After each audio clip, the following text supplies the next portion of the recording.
আজকে আমরা শুনব হুমায়ুন আহমেদের শঙ্খনীল কারাগার। বিপদ কিসের বাবা?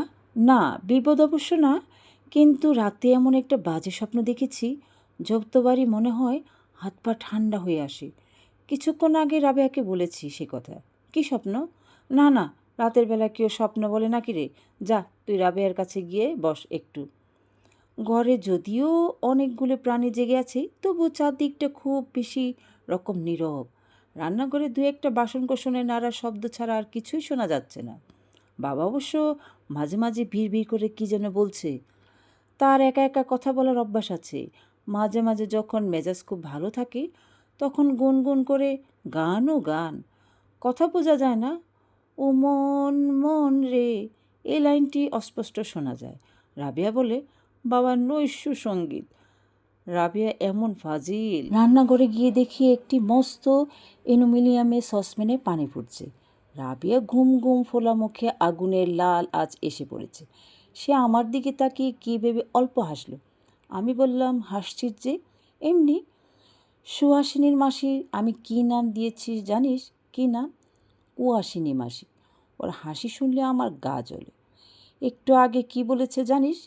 কি বলেছে? থাক, শুনে কাজ নেই, বল না।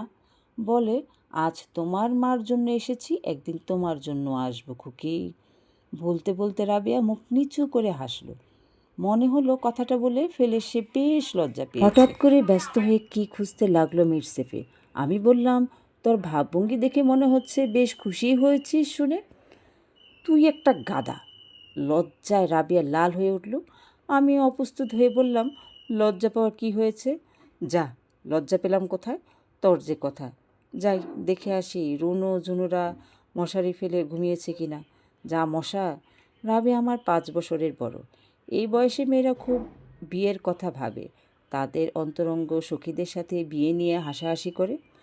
রাবেয়ার একটা বন্ধুও নেই, আমি তার একমাত্র বন্ধু।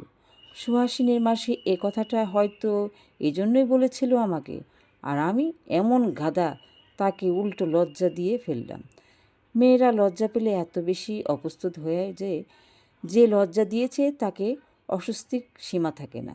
ঘরে খুব হই করে বেড়ালো রাবেয়া ভীষণ লাজুক। কলেজে যাওয়া বন্ধ করার ব্যাপারটি ধরা যাক।